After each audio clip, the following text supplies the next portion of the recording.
Bonjour à tous, merci de nous avoir rejoints pour le webinar. On va attendre encore une petite minute et puis on va pouvoir commencer.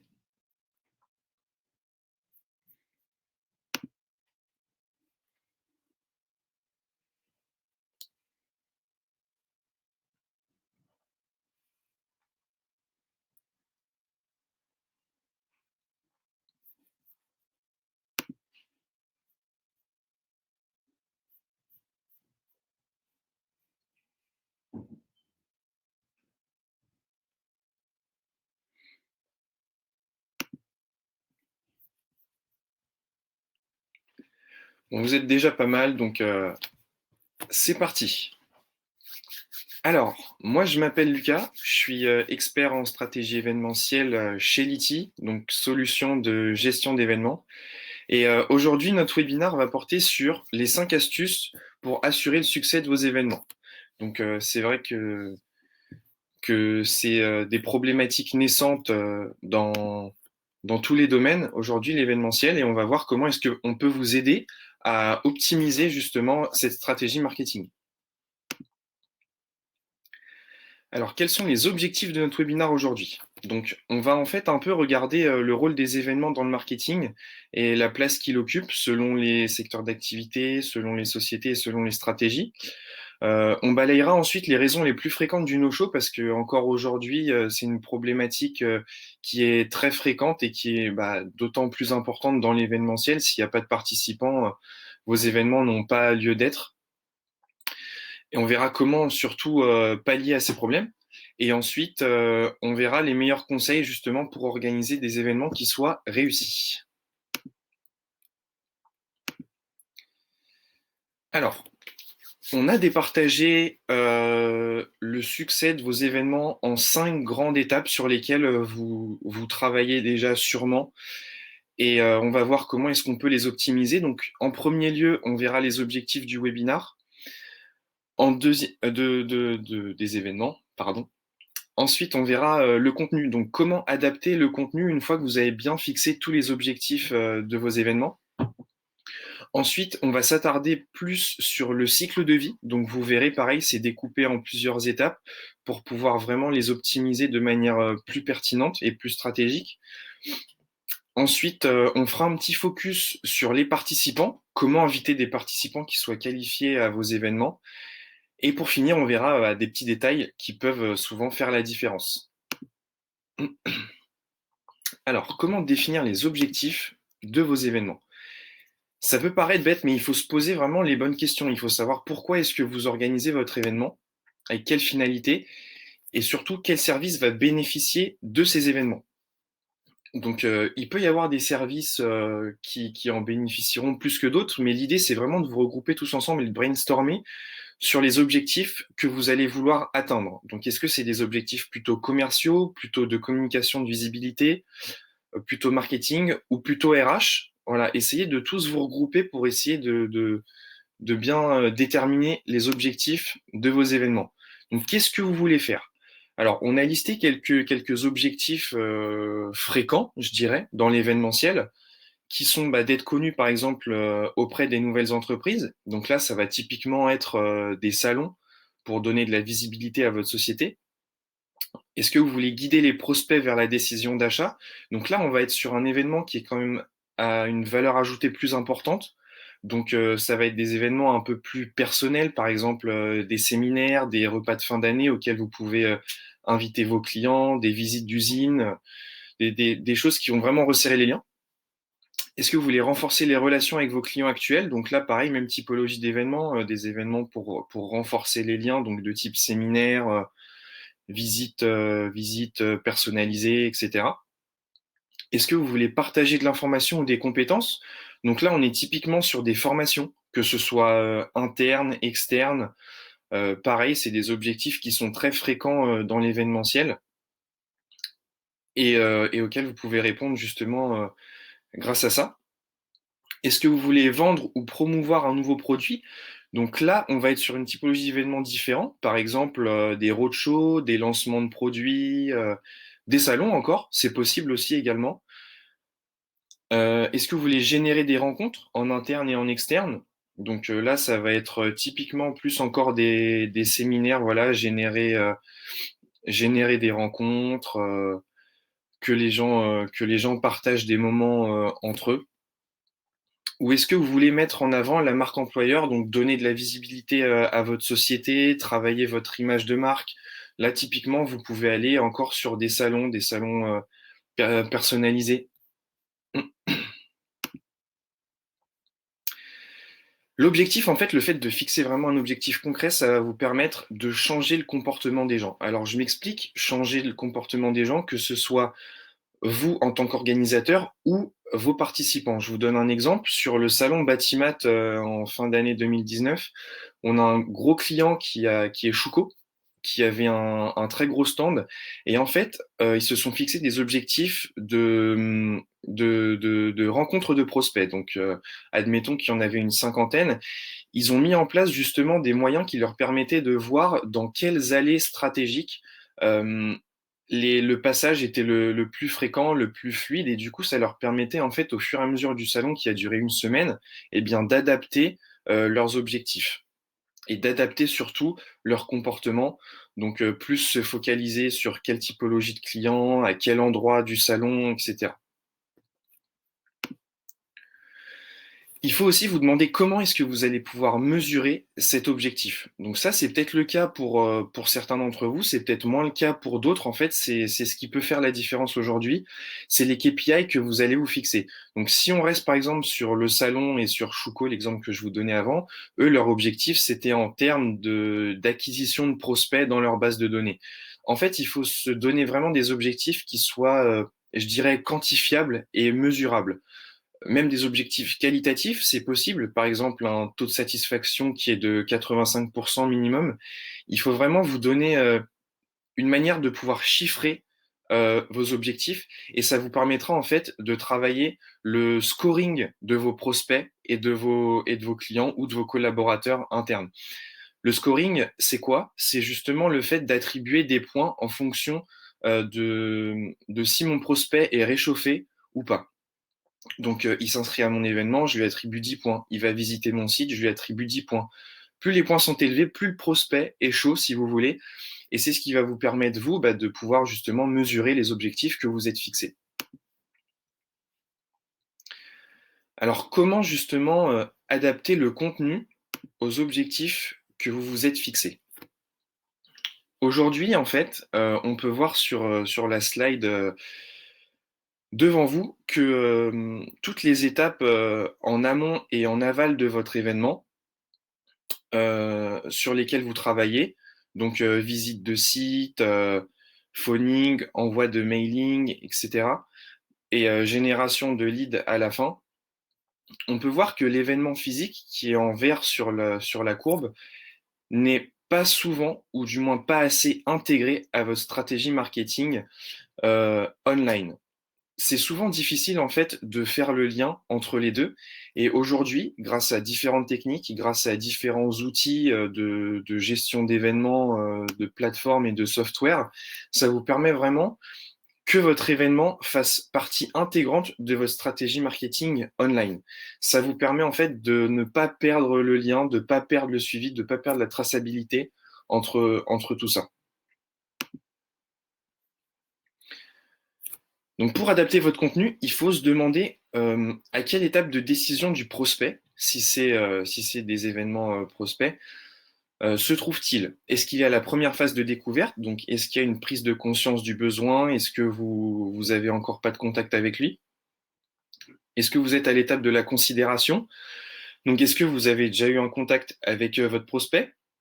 Vous savez qu'il recherche des solutions. Là, ça va être par exemple des événements pendant lesquels vous allez devoir vous différencier pour essayer de créer un lien avec lui, en fait. Donc, par exemple, sur un salon, vous pouvez les inviter sur des salons, à des congrès, etc., des talk shows. Est-ce qu'il est à l'étape de la décision? Donc, est-ce que vous savez que là, vous avez plusieurs échanges avec lui, vous savez qu'il compare des solutions? Là, ça va être vraiment un événement, comme on le disait au début, à haute valeur ajoutée, où il va falloir faire la différence pour vous. Donc là, ils aiment bien, les prospects, vraiment être submergés dans votre entreprise Donc, ça peut être bien de faire des visites, par exemple, de les inviter, faire des repas, quand il y a des séminaires avec les équipes, les intégrer à ça aussi, ça peut être bien. Ou alors, est-ce qu'il est à la décision d'achat? Est-ce que vous recherchez une fidélisation de vos clients? Pareil, c'est des événements, donc on le voit plutôt en fin de cycle, qui vont être des événements à haute valeur ajoutée, plutôt personnalisés, avec moins de monde, des événements qui soient en plus petit comité, où là, vraiment, vous allez pouvoir créer du lien avec vos prospects ou vos clients. Donc le plus important, on l'a vu, c'est de partager vos événements, les attentes de vos événements en interne. Alors, petit focus maintenant sur le cycle de vie de votre événement. Alors, on l'a découpé en 4 parties principales. On a déjà un peu évoqué ces parties. Donc, c'est la planification, tout ce qui est fixation des objectifs, des attentes, des ressources que vous allez mobiliser pendant vos événements. Toute la partie invitation, inscription avec le contenu, la rédaction de contenu, les outils que vous utilisez, les chaînes de communication. Ensuite vient tout le process post-event, donc tous les retours que ce soit en interne, en externe, donc questionnaire de satisfaction, mail de relance, call de relance, rapport détaillé aussi, parce que souvent après vos événements, il y a un reporting qui doit être fait à vos supérieurs hiérarchiques. Et enfin, le plus important, l'analyse des données événementielles. Donc, en fait, ça va être la partie vraiment la plus importante et la partie qui est le plus laissée de côté aujourd'hui, tout simplement parce qu'il y a peu de solutions encore. C'est l'analyse des données de vos événements. Pendant tous vos événements, vous récoltez des données qui valent de l'or pour vous. Qui valent de l'or parce que c'est tout simplement ce qui vous permet de générer du business. Et en fait, le fait de pouvoir les intégrer dans votre parcours digital, c'est ce qui va faire la différence pour vous, notamment en vous permettant de gagner du temps, en vous permettant de réaliser des rapports qui soient clairs, concis et qui vous donnent une vue globale sur vos événements. Donc ça va être là, en fait, dans cette étape du cycle de vie de l'événement, la valeur ajoutée pour vous, pour votre société, pour votre service et pour vos participants aussi. Là, en fait, du coup, dans les étapes de la communication, on voit qu'aujourd'hui, c'est un peu le schéma qui se dessine sur le marché de l'événementiel. Donc, il y a tout ce travail en amont de conception et de préparation des éléments, l'envoi des invitations qui se fait en moyenne entre 4 et 8 semaines avant. Et ensuite, eh ben, jusqu'à l'événement l'étoile jaune, on voit qu'il y a un grand vide. Il y a un grand vide. Après, il y a quelques messages de remerciement souvent, questionnaire de satisfaction, ça arrive. Mais entre 1 et 2 mois avant, eh ben, il se passe rien. Et malheureusement, c'est là le problème. Et on parlait du no-show au début, c'est ce qui provoque le no-show. C'est clairement ce qui provoque le no-show. Donc, comment faire? Comment faire pour travailler sur ça? Eh bien, on va travailler sur l'engagement de nos participants. Comment travailler l'engagement de vos participants? Eh bien, tout simplement en travaillant le contenu de vos événements. Le contenu, les relances. Donc, une fois que vous avez envoyé votre invitation, c'est bien en fait de teaser votre événement, de teaser à des dates stratégiques, donc toutes les semaines un nouveau mail, toutes les semaines un nouveau contact, ou alors toutes les 2 semaines, avec des nouvelles informations. Donc, par exemple, s'il y a une liste d'intervenants, balayer la liste d'intervenants. S'il y a des nouveaux sujets qui vont être abordés, balayer les nouveaux sujets avec des petits designs sympas qui donnent envie, toujours dans des rappels. Ça, en fait, ça va, si vous voulez, ça va travailler justement l'engagement parce qu'il va sentir qu'il est impliqué, votre participant va recevoir des relances fréquentes. Ça va faire déjà de manière subliminale qu'il va pas vous oublier, il va pas oublier votre événement tout simplement, et envoyer des rappels fréquents à des dates stratégiques. Des SMS le jour J aussi, ça peut être bien, parce que c'est facile de désactiver les notifications mail, mais les SMS, on reçoit un petit SMS le matin à 9 h, n'oubliez pas votre événement cet après-midi. Ça peut faire la différence aussi. Ça peut faire la différence. Et ensuite, très important dans l'étape de la communication, donc message de remerciement et questionnaire de satisfaction. Pareil, aujourd'hui, grâce à des outils, il y a des moyens, si vous voulez, d'automatiser ça pour que vous n'ayez pas à revenir dessus et pour vous permettre de gagner du temps. Et ça va toujours vous permettre de travailler l'engagement de vos participants parce qu'ils vont sentir que voilà, ils sont importants pour vous. leur retour est important. Donc en fait, c'est tous ces petits détails qui vont faire que vous allez pouvoir travailler l'engagement de vos invités, et ce qui va faire qu'au fur et à mesure, eh bien, ça va vous permettre de générer des leads pour vous. Donc voilà, en fait, dans le contenu ou dans les histoires que vous racontez pendant le teaser de vos événements, il faut vraiment lui donner envie de venir à votre cible. Donc que ce soit dans les invitations, n'hésitez pas à faire vraiment des designs qui soient sympas. Aujourd'hui, ça donne envie. Aujourd'hui, on aime tout ce qui est un peu original. Bien sûr, ne vous égarez pas, restez pertinent et en accord avec votre secteur d'activité, avec l'image de votre entreprise, mais n'hésitez pas à innover pour ça. Donc, pareil dans les messages de relance. Il faut pas que ce soit trop long, il faut vraiment des petits messages courts qui frappent à l'œil. Le jour de l'événement aussi, dans le programme, n'hésitez pas vraiment à mettre le programme de vos événements, ça peut donner envie de venir. Donc ça, c'est rapidement un petit schéma de vos événements. Et en fait, qu'est-ce qu'on voit sur ce schéma? On voit tout simplement que bah, l'étape est très longue jusqu'à l'apogée, et jusqu'à la révélation, qui est l'organisation de vos événements. Ça vous demande énormément de travail. Donc en fait, ce serait dommage, si vous voulez, de négliger quelques-uns des cycles de vie pour justement que votre événement soit un échec. Donc, il faut vraiment optimiser chaque étape du cycle de vie de vos événements, la plus importante étant la partie envoi des invitations, rédaction du contenu, etc., pour être en accord avec la cible, bien sûr, mais ne négligez vraiment aucune étape du cycle de vie de vos événements. Alors, comment est-ce que vous pourriez l'optimiser? Justement, on a fait un petit focus ici sur les outils de gestion d'événements. Comment ça pourrait vous aider justement dans le cycle de vie? Eh bien, ça pourrait, dans un premier lieu, vous simplifier la vie, tout simplement, que ce soit pour l'organisateur, mais pour vous. Vous, ça vous permet en tant qu'organisateur bah, de gagner énormément de temps, d'avoir tous vos événements et toutes vos données qui soient archivées dans une même plateforme. Donc, tout simplement, vous gagnez énormément de temps. Et pour le participant, c'est pareil. Donc, il reçoit des mails automatiques qui sont responsives, qui sont pré-remplis, ça lui facilite la vie. Lui, son inscription est beaucoup plus rapide, beaucoup plus efficace et avec des designs qui peuvent être beaucoup plus poussés et beaucoup plus sympas pour lui à voir. Vous pouvez gérer la typologie de participants et la gestion des capacités aussi grâce à des outils. Donc, vous n'avez pas besoin de, voilà, avec des fichiers Excel, aller voir manuellement à chaque fois qu'il y a de nouveaux invités, qui est inscrit, est-ce qu'il y a plus de place, etc. Ça, c'est des paramètres qui sont tout à fait gérables, donc ça peut être bien pour vous de gagner du temps là-dessus aussi. Pareil pour les liens d'annulation et les listes d'attente. Vous pouvez envoyer des communications qui sont personnalisées et programmées. Donc si par exemple vous avez plusieurs typologies de participants dans vos événements, je ne sais pas, des VIP, des catégories classiques, vous pouvez cibler une typologie pour leur envoyer des communications qui soient personnalisées via l'outil. Donc pareil, toujours de manière automatique pour gagner du temps. Et enfin, la partie la plus importante qu'on a vue tout à l'heure, donc tout ce qui est analyse des données, reporting, remerciements, etc. Ça, c'est pareil, c'est des paramètres qui sont gérables grâce à un outil d'événement qui vous permettent en fait d'avoir une vue globale sur vos événements. Par exemple, le retour sur investissement, l'intégration avec vos CRM pour assurer, pour optimiser le suivi de vos prospects, de vos leads, ou alors de la satisfaction si c'est des collaborateurs, donc si c'est des formations, par exemple, des séminaires, etc.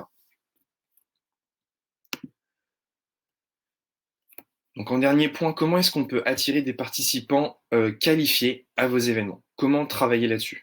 Donc il y a deux catégories de personnes, les personnes dans l'entreprise et les personnes en externe. Alors dans l'entreprise, on distingue les clients et les collaborateurs. Donc c'est des personnes qui peuvent vous aider aussi tout simplement grâce à leur réseau de prospects. Il faut les inviter, il ne faut pas les négliger. Et en externe, donc tout ce qui est réseaux sociaux, n'hésitez pas à vous renseigner sur la communication payante, donc tout ce qui est LinkedIn, etc. Aujourd'hui, il y a des moyens très concrets de pouvoir suivre les indicateurs de vos communications. Pareil, tout ce qui est de la communication payante, vous pouvez faire du mailing aussi. Le mailing, ça marche très bien. Attention à ne pas vous spammer, mais le mailing, ça marche très bien avec concis et court, des messages très courts. Et enfin, les prospects du pipe. Les prospects du pipe à ne pas négliger parce que bah, ça peut faire la différence. Et en fait, le fait de, si vous voulez, que toutes ces personnes se rencontrent, donc clients, collaborateurs, prospects, c'est ce qui va donner de la valeur ajoutée aussi à votre entreprise. Parce que vos clients pourront échanger avec vos prospects et ça pourra justement, là encore, bah, être des arguments de taille qui font la différence. Pareil avec vos collaborateurs. En fait, si vous voulez, ça va resserrer les liens. Donc, n'ayez pas peur de les intégrer ensemble et de les faire se rencontrer. Donc voilà, un petit schéma de vos événements. En fait, vos événements, c'est quoi? C'est de la planification, du test, de l'analyse et surtout de l'apprentissage. C'est un concept qui est associé à la route Deming, qui existe depuis très longtemps, qui est plan, do, check and act. Et en fait, il faut vraiment aller jusqu'au bout de vos démarches, sinon ça vous servira pas. Vous avez une idée, vous allez jusqu'au bout et prenez du recul à la fin de vos événements. Donc, c'est à ça que ça sert aussi, hein, les retours et les analyses et les KPI que vous fixez, justement, à voir comment est-ce que vous pouvez vous améliorer en fait pour la suite. Comme promis, alors des petits détails à la fin qui souvent peuvent faire la différence dans l'événementiel. Souvent, c'est pris en compte, souvent pas. C'est le rendu et la qualité du texte. Donc, souvent, vous passez énormément de temps sur la rédaction du contenu. Donc, n'hésitez pas à faire relire tout simplement à d'autres services. Voilà, ça vous permet d'avoir bah, un avis extérieur qui va vous permettre d'adapter votre texte et votre contenu.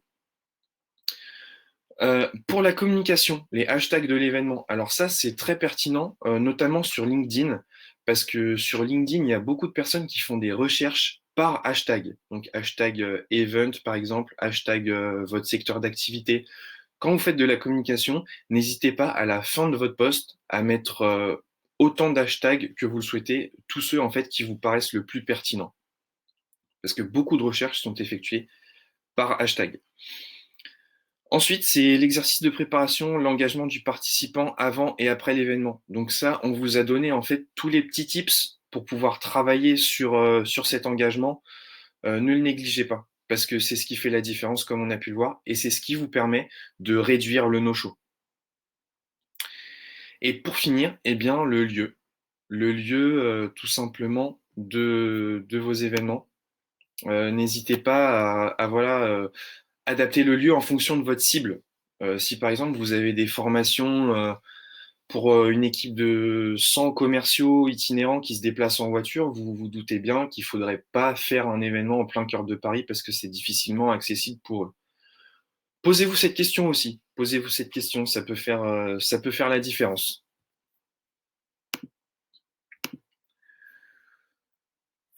Pour résumer le succès de vos événements B2B et vos événements internes, donc voilà les 5 astuces, c'est de vous fixer des objectifs qui soient concrets tous ensemble, de brainstormer tous ensemble, d'y adapter votre contenu sans négliger aucune étape du cycle de vie de l'événement, notamment la partie rédaction de contenu et la partie analyse des données événementielles derrière.